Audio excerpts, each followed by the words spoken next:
السلام عليكم ورحمة الله تعالى وبركاته. أهلا بكم أعزائي المشاهدين، مشاهدين مطبخ وتدابير مامي. لا تنسوا إخواتي وأخواتي، إذا كنتم مش مشتركين اشتركوا في القناة لكي يصلكم كل جديد. كل ما ننزلوا وصفة جديدة تكوني أنت الأولى اللي تشاهدينا. أهلا وسهلا بكم ومرحبا بكم. وشوفوا الله يبارك، هذه السلطة تاعنا سلطة كاسي من بالزيتون مخدوم في الدار، والسلطة مخدومة في الدار ومخدومة كل وحدة وحدها. من بعد ساعة كما نقولها تشوفوها كيفاه بدينا في الوصفة، ومن بعد ساعة لميناهم ودرناهم سلطة كاسي تتكل في نهارها. في نهارها توجد وفي نهارها تتكل بيسك مخدمين الحوايج تاعها من قبل. يلا بينا نشاهدوا الوصفة.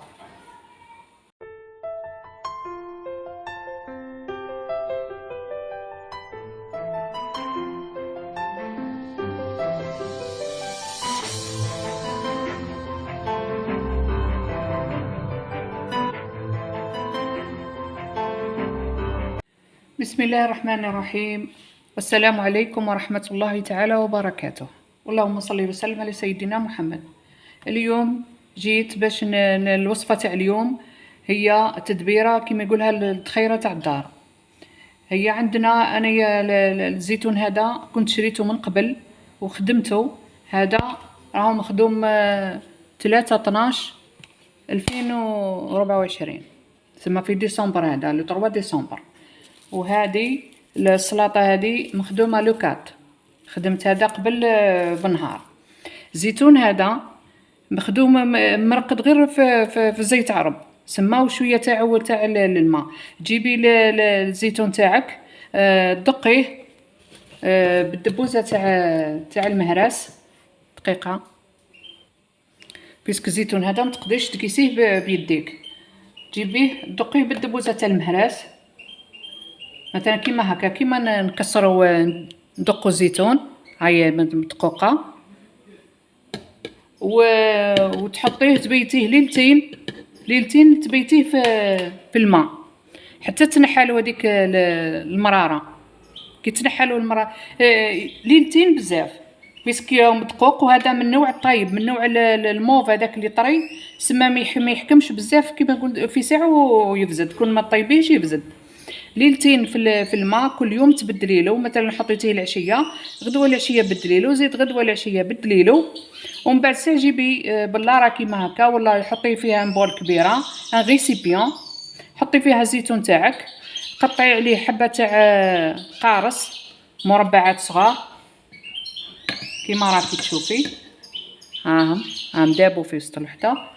وزيدي عصري عليه عصير حبه قارص، سما حبه ليمون.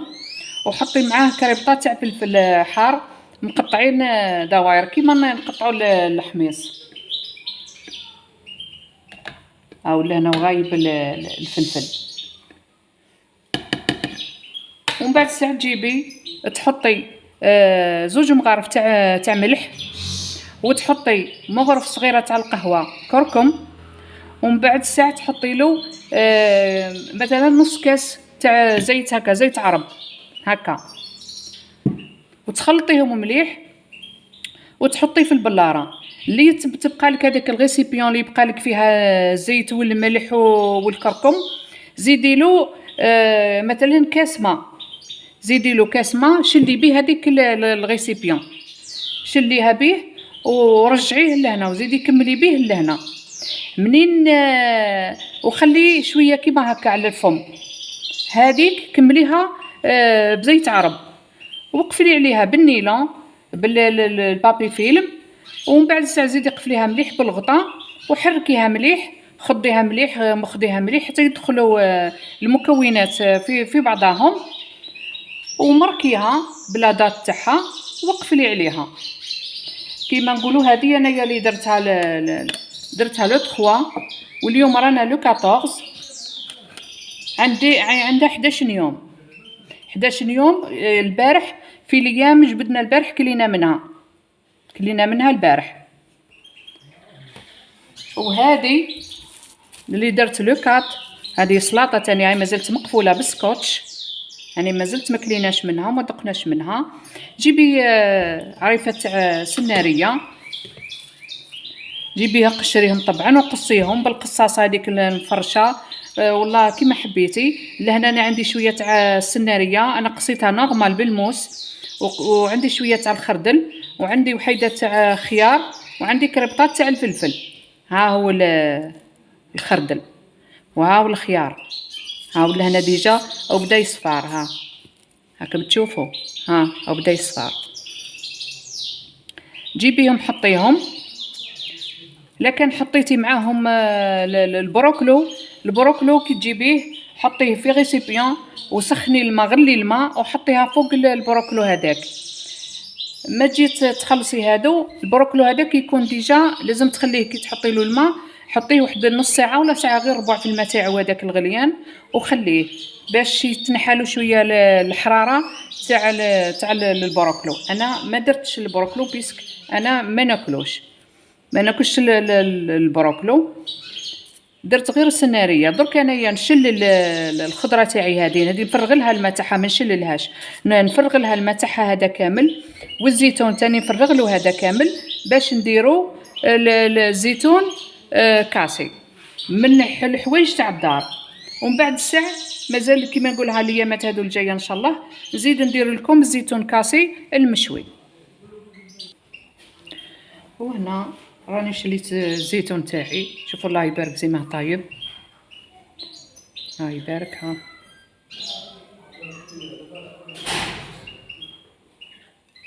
وهذه السلطه تاعي فيها سناريه وفيها خردل وفيها الخيار وفيها كربطات تاع الفلفل.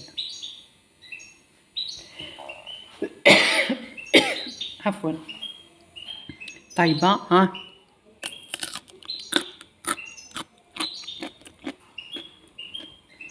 تقرمش وكل يقرمشوا.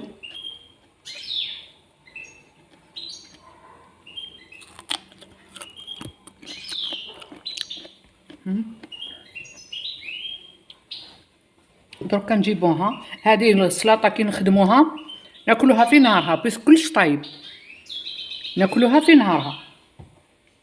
هذا عندي الزيتون طايب، شوفوا الله يبارك بيه بزيتو. وهذه تاني طايبه، نحي هذه اللي كليت منها نحطها هادشي.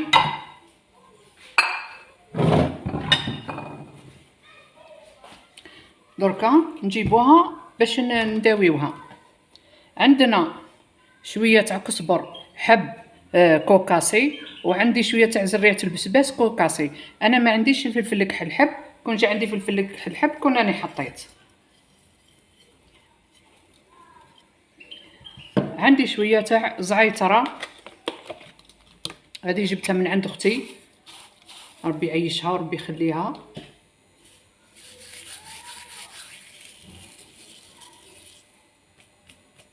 هكا هادو كل سما نسمو بيهم السلطه تاعنا.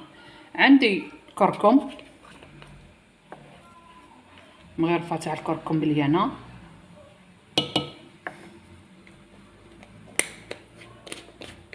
الملح كي نحط شويه برك، ما نحطش بزاف بيسك السلطه تاعي راهي مالحه. شوفي قد ما نحط، غير شويه برك. ودركا نجيبو نحطو الزيت تاعنا، ديرو كيله تاعنا تاع زيت، زيت سانغو. اللي يعود عندها زيت عرب بزاف ديرها كامل بزيت عرب، واللي تعود ما عندهاش دير قد زيت عرب قد سانغو هكا. ودركا كي نخلطوها ونحطوها في القرعه نزيدو نشوفو واش تسحق. هذا زيت عرب جديد تاع السنه.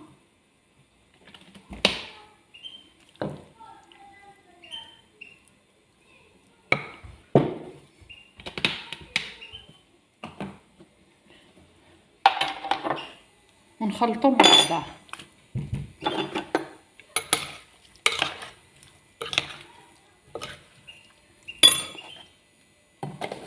تزيركم هكا باش تشوفوها.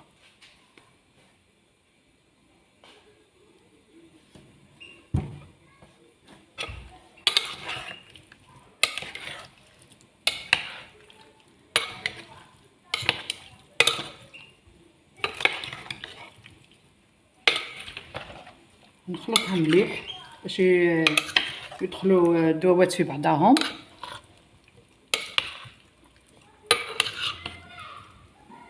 قلت لكم اللي تعود تحب البروكلو تجيبو تحطو ساعه قبل تغلي الماء وتحط فوقه، ما تحطوش فوق النار.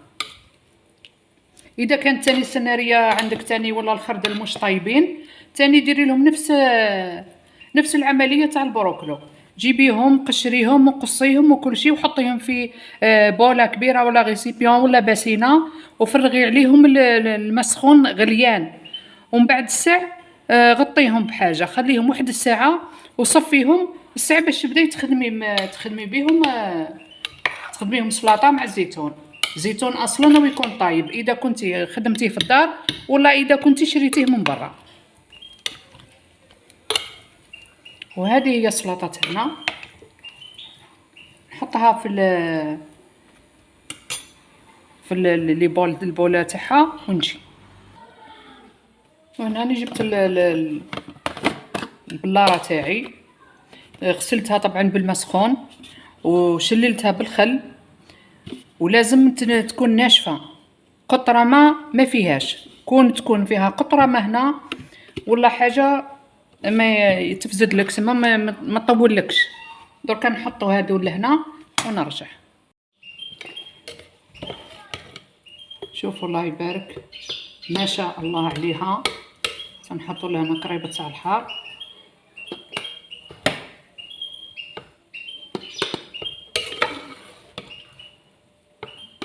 تجي سلطه كاسي ما شاء الله عليها، قالوها خوتنا السوريين شي فاخر من الاخر.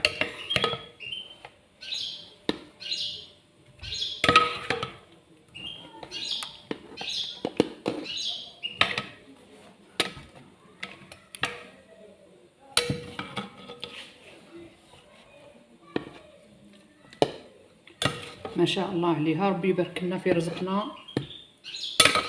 وربي ينزل لنا البركه في كل دار مسلمه، امين يا رب العالمين. وهكا كل حاجه نديرو بشويه باش نكملو باش نديرو الدخيره تاعنا. وهذه هي المراه الفحله والمراه الجزائريه في كل مكان. المراه الجزائريه فحله في كل مكان. طبعا اللي تحب تخدم وتنقص عليها المصروف، واللي تحب ما تخدمش تقول لك انا نشريها ساجيه. ودرك هنا نزيدو لها نكملو لها الزيت اللي مازال ستار.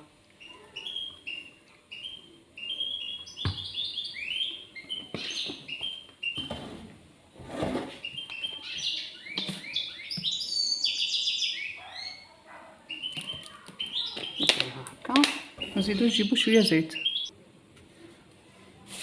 وهذا الزيت حباباتي كي تخلص لكم السلطه هذه ما طيشوهش. على بالكم حنايا شعارنا الاقتصاد، ما نطيشو والو. هذا الزيت هذا زيدي تخدمي فيه سلطه واحده اخرى، زيدي تخدميها لاش تشري الحوايج اللوازم تاعها كامل من برا وتجيبي تشليه مليح من الماء تاع برا، من الماء اللي كان فيه بيسك فيه لي برودوي شيميك. جيبي شلي الزيتون وجيبي السلطه اللي تحبي تخلطيها معاه، شويه لي كورنيشون شويه بصله شويه. المره الجايه ندير لكم السلطه المشويه. انا هذه قلت لك بها باللوازم غير تاع داري برك، وديريها كيما هكا وتخبيها كيما نقولها في الدار، تخدميها في الدار ليكل وليداتك وانتيا تجبدي من دويرتك وتاكلي. لاش ما عندك الدراهم الطابله تاعك فيها كل خير. نجيبوا القفال تاعنا نحيو هذيك لاضات اللي درنا من قبل بيسك ما نحتاجوهاش كيما هكا، وتخلطي باش يدخلوا الزيوت في بعضهم، زيت عرب وزيت سونغو.